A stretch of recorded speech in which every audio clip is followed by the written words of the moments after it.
Iran protests constantly. Every few years brings major protest wave. 2009 Green Movement, 2017 economic protests, 2019 fuel protests, 2022 Masa Amini protests. Between major waves are continuous smaller protests over unpaid wages, environmental issues, ethnic grievances, and daily frustrations. The pattern is relentless. Protests erupt. Regime represses violently. Protests subside.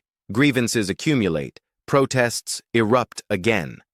Western observers expect each wave will be the one that finally topples the regime.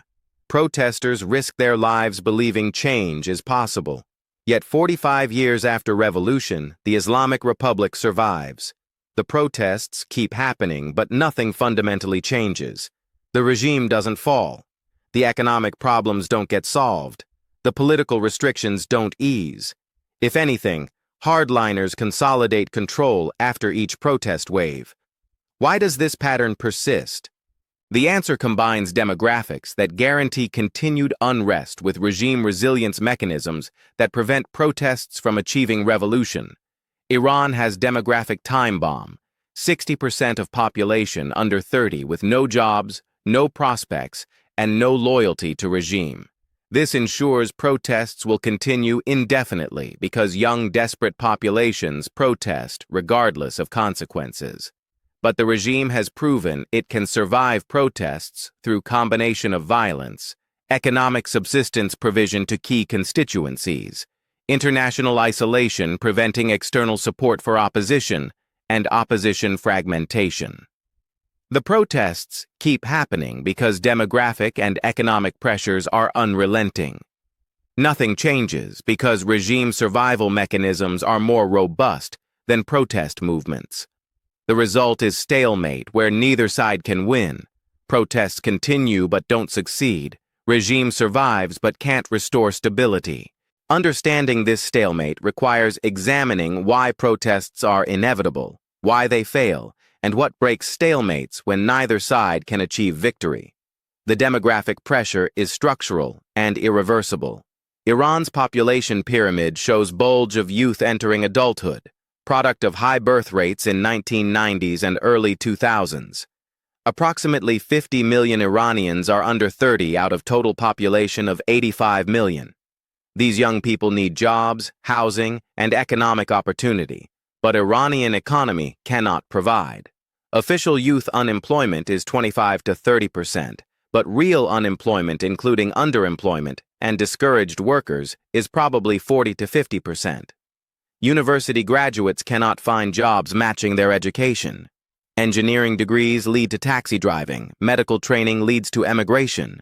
The economic opportunities that motivate young people to accept political restrictions don't exist. The education-employment mismatch is particularly destabilizing. Iran has high tertiary education enrollment, over 4 million university students. The education system expanded dramatically post-revolution as government priority.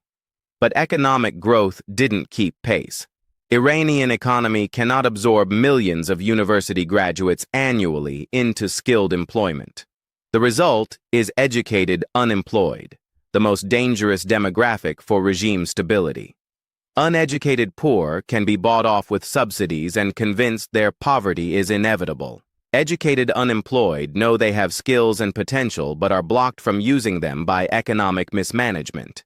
They have time, education to organize, and nothing to lose. The brain drain shows that those with options leave. Approximately 150,000 to 200,000 educated Iranians emigrate annually: doctors, engineers, scientists, programmers.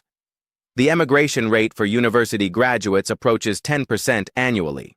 The emigrants are precisely the demographic that could drive economic growth if they stayed. But they calculate correctly that economic opportunities abroad exceed anything available in Iran. The brain drain creates vicious cycle. Economic stagnation drives emigration of talent. Emigration worsens stagnation by removing productive workers. Those who cannot emigrate, lacking money, connections, or skills for foreign visas, remain trapped in dysfunctional economy, becoming protest base. The specific sectors show hemorrhaging of critical skills. Iran graduates approximately 4,000 medical doctors annually. Approximately 30 to 40% emigrate within 5 years. 1,200, doctors lost annually. Training a doctor costs $100,000, $150,000 in subsidized university education. The loss represents $120, $240 million annually in wasted investment that benefits recipient countries rather than Iran. Canadian and Australian medical systems benefit from Iranian doctors who were educated at Iranian expense, then driven out by lack of opportunities. Engineering shows similar patterns. Iranian universities graduate 50,000 plus engineers annually. Emigration rate for engineers exceeds 15%. 7,500 plus engineers lost annually. Software engineering has highest emigration rate approaching 25% as programmers can work remotely for foreign companies. The technology sector that could be Iran's economic future is gutted by brain drain, making technology-driven growth impossible. The regime recognizes the problem but cannot solve it without providing economic and political freedoms that would undermine regime control. The diaspora creates permanent opposition infrastructure. The millions of Iranian emigrants maintain connections to Iran through family and internet. They provide funding for protests, media platforms documenting regime abuses, and political advocacy in Western capitals. The diaspora opposition is often more radical than domestic opposition because emigrants don't face repression risks. But diaspora influence is limited. They cannot organize protests in Iran or provide material support beyond money and information. The regime uses diaspora opposition to delegitimize domestic protests as foreign-backed, but cannot actually stop diaspora activities. The marriage crisis amplifies demographic pressure. Iranian young people cannot afford to marry due to economic constraints. Traditional Iranian culture expects men to provide housing and substantial wedding costs before marriage. But housing prices in Tehran increased 10x over decade while wages stagnated. Average wedding costs 5 to 10 years of median income. The result is marriage rates collapsing and marriage age increasing. Young Iranians in their 30s remain unmarried and living with parents because economic independence is impossible. The frustration of being unable to achieve adult milestones, marriage, family, home ownership, due to economic failure creates intense resentment toward regime blamed for mismanagement. The specific economics reveal impossibility. Tehran housing prices averaged 50 million rials per square meter in 2015, approximately $1,500 at exchange rates then. By 2023, prices reached 500 million rials per square meter, but dollar exchange rate had moved from 32,000 rials to 500,000 rials. In dollar terms, housing increased from $500 SQM to approximately $1,000 SQM, seemingly cheaper. But in purchasing power for Iranian workers earning rials, housing became 10x more expensive. A modest 70 square meter apartment that cost 3.5 billion rials in 2015, $100,000, now costs 35 billion rials, $70,000 at black market rate, but requiring 10 years of median household income to purchase. Mehri, traditional Islamic marriage payment from groom to bride, compounds the problem. Traditionally, mehri was modest sum paid to bride in case of divorce, but inflation and economic crisis transformed mehri into massive nominal sums as hedge against currency devaluation. Brides' families demand mehri of 100 to 500 gold coins, each approximately $500, $50,000 to $250,000. The groom must theoretically provide this before marriage or sign promissory note, making him liable for payment if marriage ends. Young men facing unemployment cannot possibly pay or credibly promise these sums. The result is marriage rates for 25, 29-year-olds dropped from 45% in 2000 to under 20% by 2020. Average marriage age increased from 23 to 28 for women, 26 to 31 for men. The delay means millions of Iranians spending their 20s in limbo, unable to marry, start families, or achieve social adulthood. The internet and satellite TV exposure creates aspiration-reality gap. Young Iranians see through internet how people their age live in other countries. They see economic opportunities, social freedoms, and political rights that don't exist in Iran. The regime cannot control information flow completely despite censorship. VPNs, satellite dishes, and diaspora connections mean Iranian youth have clear vision of alternatives to Islamic Republic. This makes toleration of regime harder because they know their suffering is not universal human condition, but result of specific political and economic failures. The information access transforms economic frustration into political opposition because young people understand their problems are regime-caused, not inevitable. The protests fail despite demographic pressure because regime has multiple survival mechanisms that opposition cannot overcome. The first mechanism is selective repression. Regime doesn't kill everyone, just enough to restore order. The 2019 killing of 1,500 protesters was extraordinary but still selective. The regime killed approximately 0.002% of population to suppress protests involving millions. The mathematics matter. Regimes can survive killing small percentages if it deters the majority. Most people facing regime violence choose survival over continued protest when costs become clear. The communication disruption prevents coordination. Internet shutdowns, social media blocking, and telecommunications control mean protesters cannot organize beyond local level. The regime learned from 2009 Green Movement that allowing communication enables sustained coordination. Now internet is shut down or throttled within hours of major protests erupting. This atomizes protests into isolated local events rather than coordinated national movement. Local protests are manageable. Security forces can suppress city by city. Coordinated national movement would overwhelm security capacity. By preventing coordination, regime makes protest suppression operationally feasible. The opposition fragmentation means protests lack unified leadership or demands. The 2009 Green Movement had identified leaders, Mousavi and Karoubi, but regime placed them under house arrest where they remain over a decade later. The 2022 Mahsa Amini protests were leaderless, no organization coordinated, no spokesperson articulated demands, no negotiating partner existed if regime wanted dialogue. Leaderless movements have advantages, harder to decapitate, but they also have disadvantages. Cannot negotiate settlements, cannot coordinate strategy, and dissipate when initial energy fades. The regime prefers suppressing leaderless movements to negotiating with organized opposition, because leaderless movements eventually exhaust themselves. The economic subsistence provision prevents total desperation.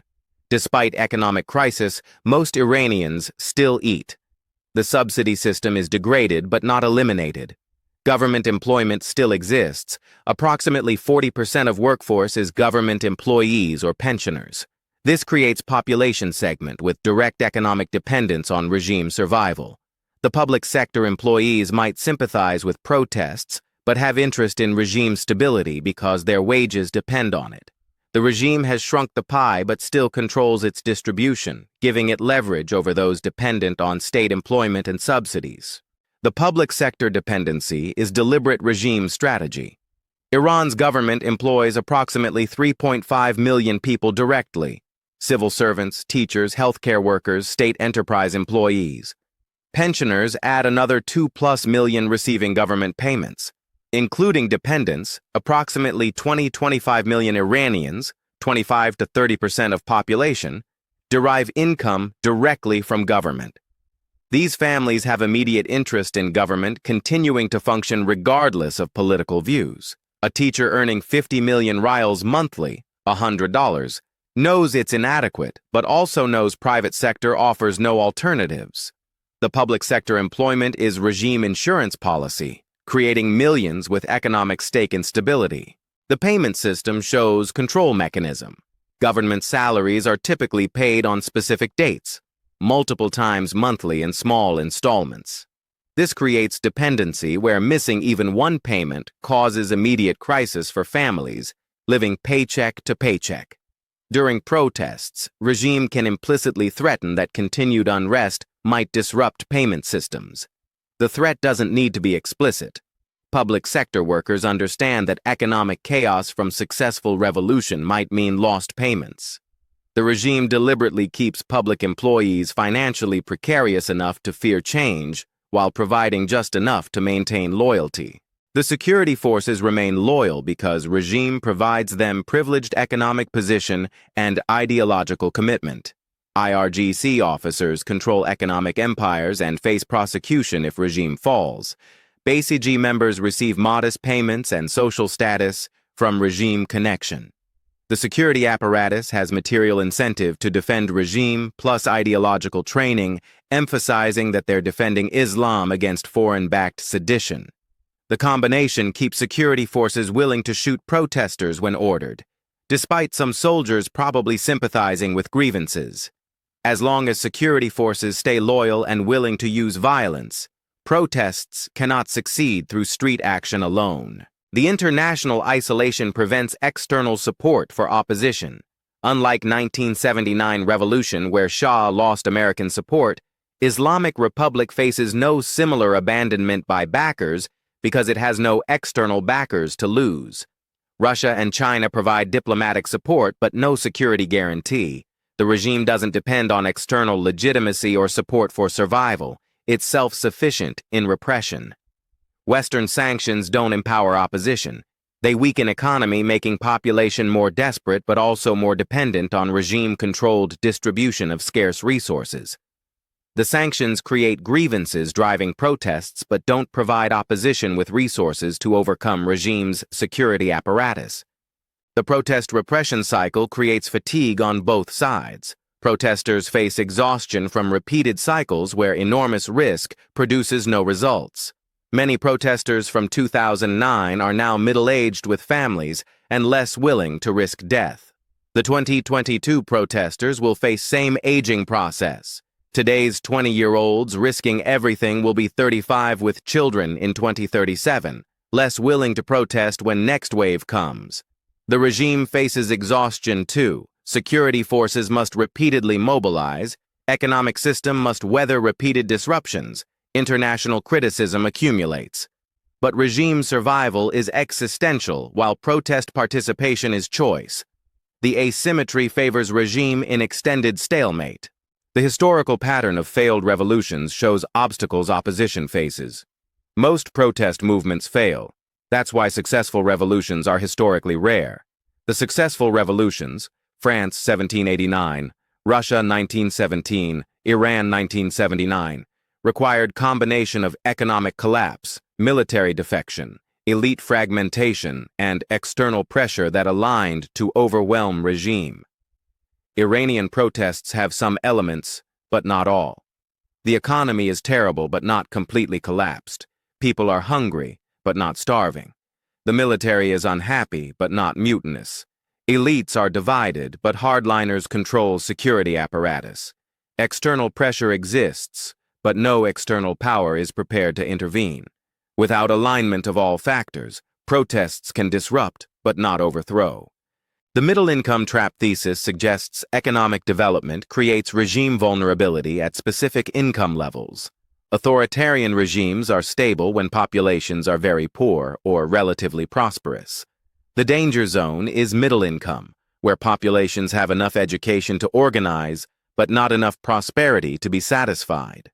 Iran is stuck in this zone, too educated and urbanized to be controlled like Afghanistan, too poor to have middle class satisfied with economic opportunities. But the thesis also suggests that prolonged economic stagnation might drop Iran below the danger zone where population becomes too poor to sustain organized opposition. The cruel irony is that economic collapse might stabilize regime by making population too desperate to protest. The generation cycle matters because protest movements require generational renewal. The young people protesting today will age out of protest demographic in 15 to 20 years. New generation will emerge with same grievances, but protest movements require cultural transmission of tactics and lessons. If each generation's protests are suppressed before creating institutional memory, Succeeding generations must reinvent protest strategies from scratch. The regime benefits from destroying institutional memory through arresting activists, blocking communication, and preventing organization formation. Each protest wave starts fresh rather than building on previous attempts. The foreign-backed sedition narrative regime uses has enough truth to be effective. Diaspora opposition does receive Western government funding. Western media does provide platforms for dissidents. Foreign intelligence services probably do maintain contact with opposition elements. None of this is secret. It's openly acknowledged by Western governments supporting democracy promotion. But this allows regime to frame protests as foreign plots rather than domestic grievances. The narrative resonates with some Iranians who remember CIA's role in 1953 coup and fear Western intervention. The foreign connection doesn't delegitimize protests for participants, but does allow regime to maintain support among constituencies suspicious of Western intentions. The comparison to Eastern European revolutions of 1989 shows what's missing. The Eastern European communist regimes fell when Soviet Union withdrew support. Once Moscow wouldn't send tanks, communist parties couldn't maintain control. But Islamic Republic doesn't depend on external support to withdraw.